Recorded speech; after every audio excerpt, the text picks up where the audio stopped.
Baik, saya akan sampaikan terkait PP 30 tahun 2019, nanti kemudian dilanjutkan dengan Pak Heri yang akan menyampaikan SE Menpan nomor 3 tahun 2021 tentang pelaksanaan penyusunan SKP khusus untuk di tahun 2021 ini, dan kemudian dilanjutkan dengan Mas Ervan terkait teknisnya seperti apa, sebagaimana diatur di Permenpan 8 tahun 2021.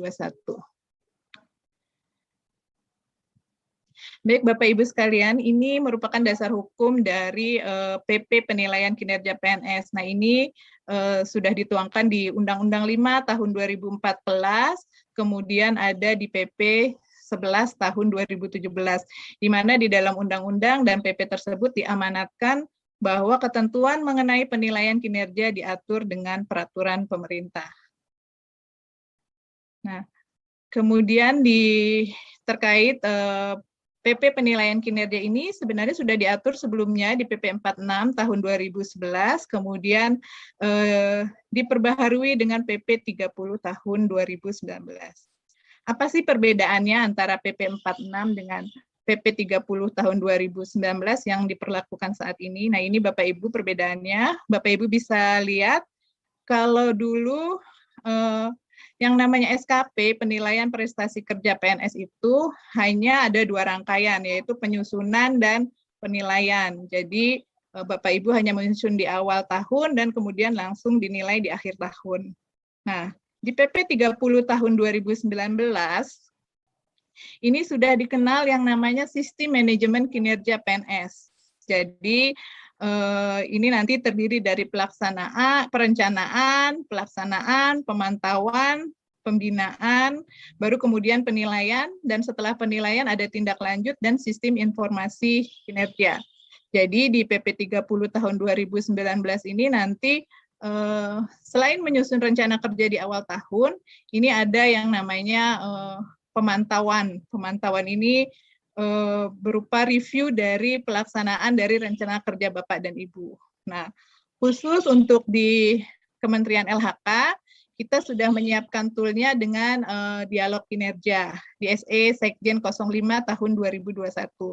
Nah, ini nanti Bapak Ibu yang menjadi atasan langsung mereview pelaksanaan dari rencana kinerja dari stafnya, seperti itu. Dan kemudian apabila terjadi hambatan, nanti kita evaluasi, kemudian menyusun rencana aksi untuk menyelesaikan hambatan tersebut.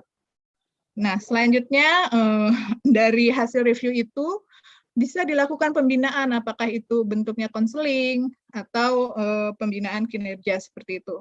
Nah, selanjutnya nanti di akhir baru dilakukan penilaian. Dari penilaian ini ada tindak lanjutnya. Mbak Lis, tolong di slide-nya di full-kan. Oh, full. Biar nampak, ya. Siap.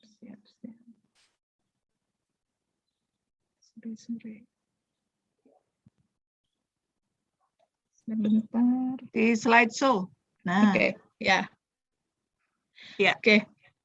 Baik, saya lanjutkan. Nah, setelah penilaian kinerja ini nanti ada tindak lanjut berupa pemeringkatan kinerja. Jadi nanti dari hasil penilaian kinerja Bapak dan Ibu dilakukan pemeringkatan kinerja yang mungkin bisa dilakukan per unit kerja terlebih dahulu, seperti itu. Dan bisa diklasifikasikan per jabatan. Jadi misalkan sesama analis kepegawaian di Biro Kepegawaian dengan level jabatan yang sama, nanti di ranking seperti itu. Nilai kinerjanya. Nah, ini nanti akan dimasukkan ke dalam sistem informasi kinerja, seperti itu. Baik, Bapak Ibu, kemudian selanjutnya adalah istilah prestasi kerja. Kalau dulu di PP 46 kita menyebutnya prestasi kerja pegawai. Nah, ini merupakan hasil kerja yang dicapai oleh setiap PNS pada satuan organisasi sesuai dengan sasaran kerja pegawai dan perilaku kerjanya. Nah, pada PP 30 kita menyebutnya tidak prestasi kerja lagi, tapi kinerja pegawai, seperti itu. Kemudian pada saat perencanaan kita pada di PP 46 tahun 2011 kita menyebutnya sasaran kerja pegawai atau SKP. Nah, di PP 30 tahun 2019 kita menyebutnya sasaran kinerja pegawai. Apa sih bedanya antara sasaran kerja pegawai dengan sasaran kinerja pegawai? Pada PP 46 ini, sasaran kerja pegawai berupa rencana kerja dan target yang akan dicapai oleh seorang PNS. Jadi dia hanya rencana kerja, jadi bentuknya berupa kegiatan. Misalkan menyusun laporan, bunyinya seperti itu. Sedangkan di PP 30 tahun 2019 ini bentuknya sudah merupakan hasil atau output. Jadi nanti Bapak Ibu menyusunnya, menyebutnya sudah berupa hasilnya. Kalau tadi kalau tadi menyusun laporan, berarti di saat ini yang baru ini Bapak Ibu menulisnya dengan tersusunnya laporan yang akuntabel, kira-kira seperti itu. Jadi kalau yang PP 46 itu bahasa kegiatan, kalau PP 30 sudah bahasa hasil. Nah, kemudian target, terkait target ini juga kalau yang PP 46 karena tadi kegiatan, jadi dia targetnya adalah beban kerja. Sedangkan di PP 30 targetnya sudah merupakan jumlah hasil yang akan dicapai, seperti itu. Nah, kemudian di PP 30 tahun 2019 ini sudah dikenal yang namanya tim penilai kinerja PNS. Nah, ini yang akan menilai kinerja kita, kemudian nanti akan memberikan pertimbangan kepada PPK untuk pengangkatan, pemindahan, pemberhentian dalam jabatan, pengembangan kompetensi, serta pemberian penghargaan bagi PNS. Mungkin kalau saat ini kita menilainya tim baper zakat, seperti itu. Kemudian ada yang namanya pemantauan kinerja. Tadi sudah saya sampaikan, kalau di PP 30 ini tidak hanya perencanaan penilaian, tapi ada yang namanya pemantauan kinerja. Ini tadi yang di KLHK kita lakukan dengan dialog kinerja. Kemudian ada bimbingan kinerja. Dari hasil dialog kinerja itu bisa dilakukan bimbingan kinerja ataupun konseling kinerja. Kalau konseling kinerja ini mungkin terkait perilaku kinerja yang dihadapi PNS pada saat mencapai target kinerja, seperti itu. Kemudian tadi sudah saya sampaikan juga terkait pemeringkatan kinerja, setelah dinilai dilakukan pemeringkatan, kemudian dibuat sistem informasi kinerja PNS. Nah, di dalam PP 30 ini dikenal juga yang namanya pengelola kinerja. Ini menjalankan tugas dan fungsi pengelolaan kinerja PNS. Salah satu tugasnya nanti adalah mereview SKP dari Bapak dan Ibu. Apakah sudah sesuai dengan target atau sasaran organisasi seperti itu. Jadi nanti setelah membuat SKP, kalau dulu cukup tanda tangan atasan langsung, nah nanti setelah kalau sekarang setelah disusun, maka akan direview oleh tim pengelola kinerja. Seperti itu.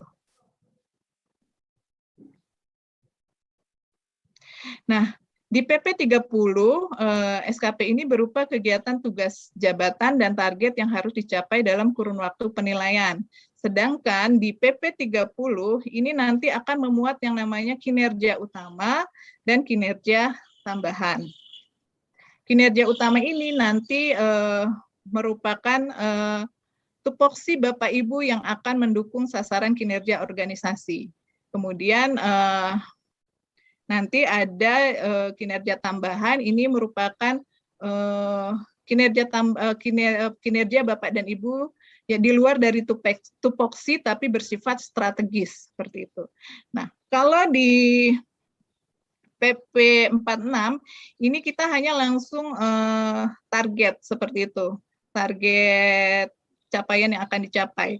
Kalau di PP 30 ini nanti kita mengenal yang namanya indikator kinerja individu. Jadi terlaksananya rencana kinerja Bapak dan Ibu itu nanti diukur dengan indikator kinerjanya seperti itu.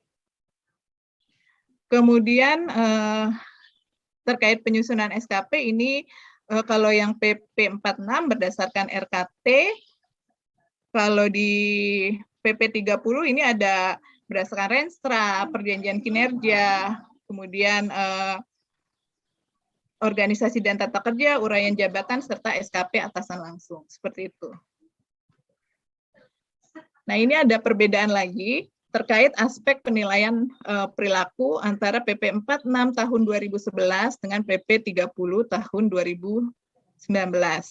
Kalau di PP 46 ini masih ada yang namanya integritas dan disiplin. Nah, nanti di PP 30 integritas dan disiplin dihilangkan, tapi akan ada aspek yang baru, yaitu inisiatif kerja. Nah, kemudian untuk penilaiannya, kalau di PP yang 46 tahun 2011, itu penilaian hanya 1 kali dalam 1 tahun. Seperti itu. Nah, sedangkan di PP 30 tahun 2019 ini dimungkinkan untuk dilakukan penilaian secara berkala seperti itu, dan penilaian perilakunya dimungkinkan dilakukan 360 derajat, yaitu dengan mempertimbangkan rekan sejawat dan bawahan langsung seperti itu.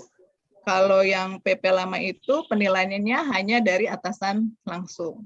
Kalau yang di PP 30 dimungkinkan penilaian 360 derajat. Dan penilaiannya bisa dilakukan secara berkala, seperti itu. Bisa 6 bulan sekali atau per triwulan, seperti itu. Tapi untuk KLHK saat ini kita tetap lakukan penilaian 1 tahun sekali. Dialog kinerja itu hanya untuk mereview, kemudian untuk saat ini masih berlaku penilaian hanya dari atasan. Jadi di KLHK belum berlaku di penilaian 360 derajat. Nanti kalau sudah berlaku penilaian 360 derajat, ini nanti proporsi penilaiannya berbeda. Kalau dengan 360 derajat itu nanti proporsi penilaiannya 60-40, 60 untuk kinerja dan 40 untuk perilaku, seperti itu. Sedangkan kalau masih hanya dengan atasan langsung itu nanti 70-30, seperti itu. Nah, ini tadi yang tadi sudah saya sampaikan. Kalau di PP 46 itu unsur penilaiannya 60-40, kinerja 60, perilaku 40. Sedangkan untuk yang di PP 30 itu ada yang 70 dan 30, ada yang 60 dan 40. Yang untuk penilaian 360 derajat ini proporsinya 60% dan 40%. KLHK untuk tahun ini masih menggunakan 70% dan perilaku kerja 30%, khusus untuk penilaian semester 2 dari Juli sampai Desember. Januari Juninya kita pakai yang PP 46, 60 dan 40. Nah, terkait penilaian, ini untuk di PP 30 tahun 2019 ini bisa mencapai nilai capaian kinerja paling tinggi 120. Nah, ini khusus untuk pegawai yang mempunyai inovasi seperti itu, nanti nilainya akan menjadi sangat baik. Tadi ini waktu penilaian sudah saya sampaikan. Kalau yang PP 30 1 tahun sekali, yang ini bisa secara berkala, triwulan, semester, atau 1 tahunan. Nah, ini range nilainya ada sedikit perbedaan. Bapak dan Ibu nanti bisa baca sendiri. Nah, kemudian di PP 30 ini sudah mencantumkan penghargaan kinerja dan sanksi. Nah, jadi untuk pegawai yang mempunyai predikat baik untuk 2 tahun berturut-turut, nah ini dapat diprioritaskan untuk talent pool dan diprioritaskan untuk pengembangan kompetensi. Nah, sebaliknya untuk yang nilainya kurang, nah ini dapat dikenakan sanksi. Nah, ini nanti kalau yang untuk pejabat pimpinan tinggi, Kalau nilainya cukup, kurang, atau sangat kurang, maka diberi kesempatan 6 bulan untuk memperbaiki kinerja. Jika tidak membaik kinerjanya selama 6 bulan tersebut, maka akan dilakukan uji kompetensi kembali. Kemudian dipindahkan pada jabatan lain sesuai dengan kompetensi yang dimiliki atau ditempatkan pada jabatan yang lebih rendah. Ini yang untuk pejabat pimpinan tinggi. Kemudian untuk jabatan administrasi dan jabatan fungsional, ini sama, kalau nilainya cukup, kurang, atau sangat kurang, diberi kesempatan untuk memperbaiki selama 6 bulan. Jika tidak memperbaiki, uji kompetensi, kemudian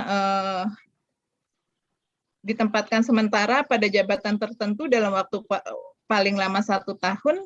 Kemudian apabila tidak tersedia lowongan dapat diberhentikan dengan hormat, seperti itu. Baik Bapak Ibu sekalian, nah ini apabila ada pegawai yang merasa keberatan atas nilai yang diberikan. Nah Bapak dan Ibu bisa mengajukan keberatan kepada atasan pejabat penilai dengan disertai nanti atasan pejabat penilai ini kemudian meminta penjelasan dan kemudian memberikan keputusan. Nah, keputusan ini sudah bersifat final, seperti itu. Nah, ini tata cara penyusunan SKP. Nanti akan dijelaskan lebih lanjut pada saat simulasi.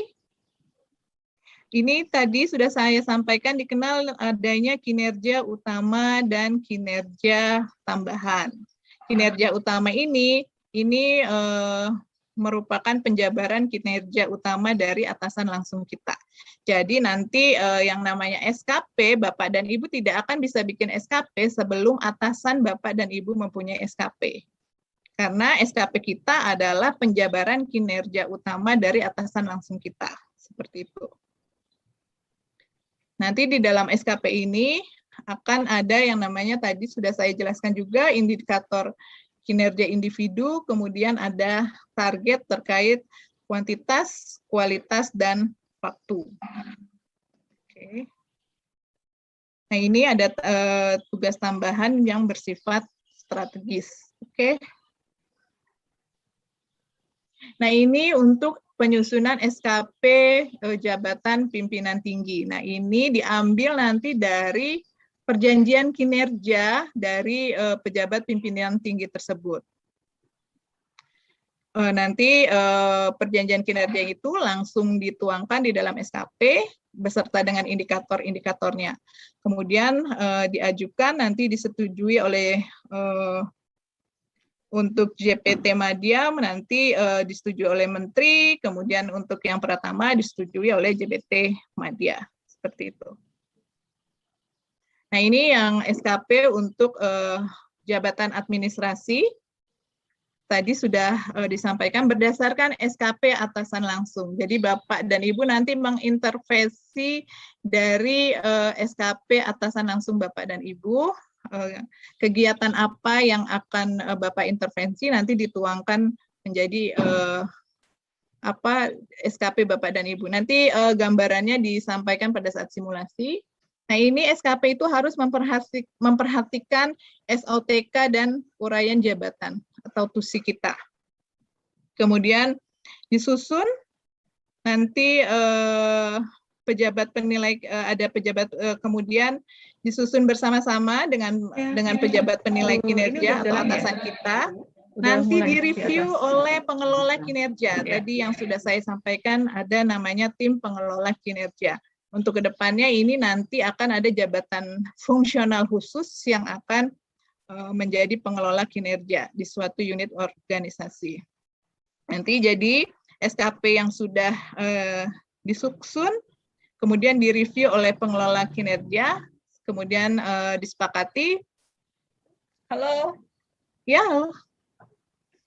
Disepakati, kemudian ini akan menjadi SKP Bapak dan Ibu.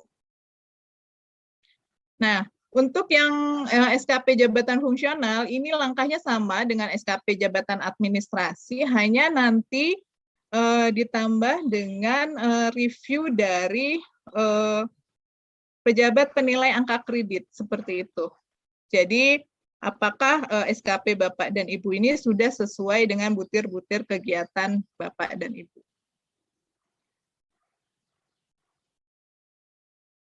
Nah ini tadi yang dimaksud kinerja utama itu apa sih? Kinerja utama itu adalah melalui cascading dan dialog kinerja. Jadi tadi saya sampaikan, Bapak dan Ibu tidak bisa menyusun SKP sendiri-sendiri, tapi harus melalui dialog kinerja.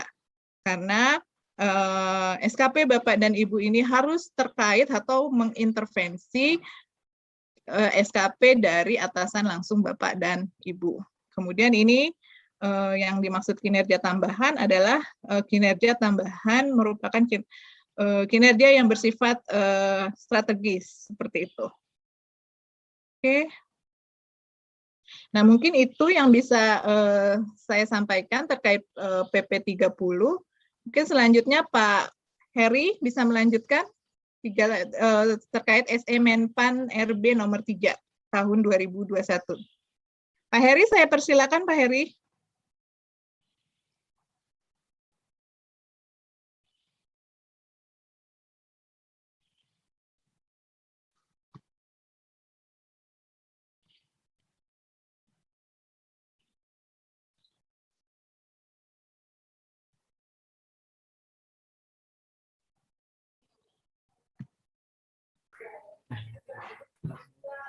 Kiri kanan.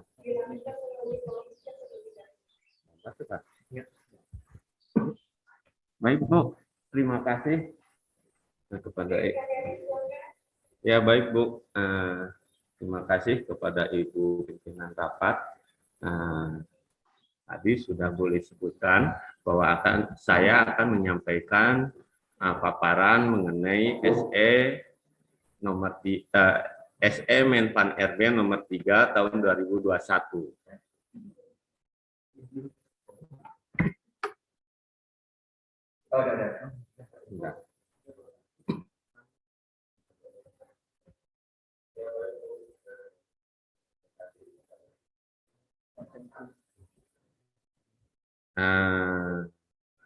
Di dalam SE Menpan RB nomor 3 tahun 2001 tentang penyusunan SKP dan penilaian kinerja PNS tahun 2021 ini, kita diharuskan untuk membuat SKP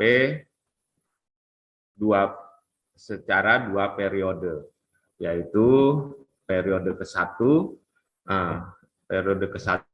Januari sampai Juni, dan periode kedua Juli Desember sampai Desember, seperti itu Bapak Ibu. Jadi untuk periode pertama, periode Januari sampai Juni, kita berpedoman berdasarkan PP 46. Selanjutnya untuk periode kedua, kita memakai PP 30, seperti itu aturannya. Jadi untuk tahun 2021 ini, Bapak Ibu membuat SKP ini dengan dua cara ya.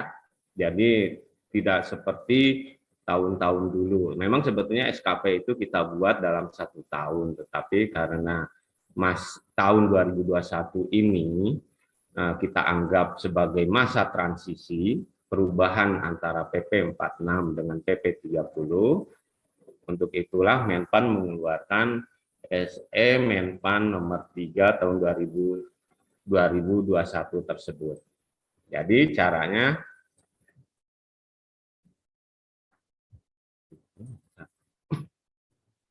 jadi Bapak Ibu seperti ini penilaian kinerja P2KP tahun 2021.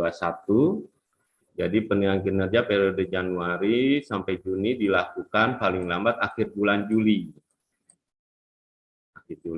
Dengan penggabungan nilai SKP dan perilaku yang ditentukan dengan perbandingan 60-40%. Penilaian kinerja periode Juli sampai dengan Desember dilakukan paling lambat akhir Januari 2022 dengan menggabungkan nilai SKP dan perilaku yang ditentukan dengan perbandingan 70-30%. Seperti itu Bapak Ibu. Nanti selanjutnya setelah Bapak Ibu melakukan di bulan, contoh misalnya di bulan Januari sampai Desember Bapak Ibu itu diharuskan membuat SKP di awal Januari, terus di akhir Juni berarti Bapak Ibu harus membuat penilaian dan penilaian perilaku, penilaian SKP dan penilaian perilaku. Selanjutnya berdasarkan SM Menpan nomor 3 tahun 2021 tersebut, Bapak Ibu harus melakukan di sini di paparan sudah saya sebutkan juga di sini. Jadi di bulan Januari sampai Juni Bapak Ibu harus memasukkan nilai SKP dan nilai perilakunya ke dalam tabel. Ini nanti barangkali Excel-nya akan kita share juga ya Pak Irfan ya. Nanti akan kita share seperti ini bentuknya. Selanjutnya nanti untuk periode kedua yaitu bulan Juli sampai bulan Desember pun sama. Jadi Bapak Ibu harus membuat SKP di awal Juli, di akhir bulan Desember atau awal Januari Bapak Ibu harus melakukan penilaian SKP dan penilaian perilaku. Selanjutnya dimasukkan ke dalam nilai integrasi ini, tabel 2. Ini untuk periode Juli sampai Desember. Ini nanti akan kita share juga Excel-nya. Jadi untuk Januari Juli kita lihat nilai prestasi kerjanya dengan penghitungan 60 SKP dan 40 nilai perilaku. Di bulan Juli sampai Desember kita melakukan nilai kinerja PNS 60% nilai SKP dan 40 nilai perilaku kerja ditambah ide baru. Seperti itu. Nah, selanjutnya karena ada perbedaan nilai antara PP 46 dan PP 30, makanya nanti dalam SE Menpan RB nomor 3 tahun 2021 ini ada lagi kolom atau format yang mengkonversi nilai periode pertama yaitu Januari sampai Juni. Ini ada rumus-rumusnya seperti ini. Jadi kalau nanti nilai akhir di bulan Januari Juni ini misalnya antara 91 sampai 99, maka memakai rumus nomor 1. Kalau nilai akhirnya bulan Januari Juni ini antara 76 sampai 90, maka memakai rumus nomor 2. Begitu juga dengan selanjutnya. Ini kita sebut nanti ada tabel nomor 3, tabel 3. Ini nanti harus dikonversi terlebih dahulu jadinya yang Januari sampai Juni. Nah, selanjutnya ada lagi format nomor 3. Jadi penggabungan antara nilai bulan Januari Juni dan Juli Desember. Seperti ini. Di sini pun nanti ada rumus lagi. Rumus penggabungan antara periode 1 Januari Juni dan Juli Desember. Nah, kita lihat di sini rumusnya. Ada menghitung nilai kinerja PNS tahun 2021. Ini formatnya. Tabel 3.3 seperti ini. Jadi nanti Bapak Ibu sekalian yang mau naik pangkat untuk di tahun 2021 ini memang barangkali untuk pembuatan SKP-nya agak susah atau agak lebih banyak ya format-formatnya. Jadi yang biasanya SKP itu kita buat yaitu SKP, terus penilaian SKP dan penilaian penggabungan antara nilai SKP dengan perilaku, cukup 3 saja formatnya. Tetapi kalau untuk kenaikan pangkat, usulan kenaikan periode 2022 ini barangkali lebih banyak dengan ditambah format-format atau tabel-tabel yang ada di SE Menpan RB nomor 3 tahun 2021 ini, Bapak Ibu. Jadi nanti untuk bahan-bahan Excel-nya nanti barangkali kita ikuti, kebetulan nanti ada sesi kedua, yaitu kita mulai kira-kira jam 2, itu narasumbernya dari BKN, kita akan membahas mengenai penilaian SKP-nya. Jadi yang selama ini barangkali Bapak Ibu hanya baru sampai penyusunan SKP, nah nanti silahkan mengikuti di jam 2. Di jam 2 itu akan kita khususkan mengenai penilaian SKP-nya, beserta dengan template-template atau format-formatnya. Itu narasumbernya kita datangkan langsung dari BKN. Seperti itu Bapak Ibu. Barangkali selama ini Bapak Ibu Bapak Ibu ini sekarang yang sudah menyusun, barangkali tinggal menunggu bagaimana penilaiannya, bagaimana belangko-belangkonya, bagaimana formatnya SKP untuk berdasarkan PP 30 ini. Nanti silahkan mengikuti di jam 2 Bapak Ibu. Jadi kalau yang berdasarkan SE Menpan RB nomor 3 ini hanya itu saja yang akan saya sampaikan. Nah, ini hanya format-format tambahan saja berdasarkan SE tersebut Bapak Ibu. Terima kasih Bu. Saya kembalikan ke pimpinan rapat.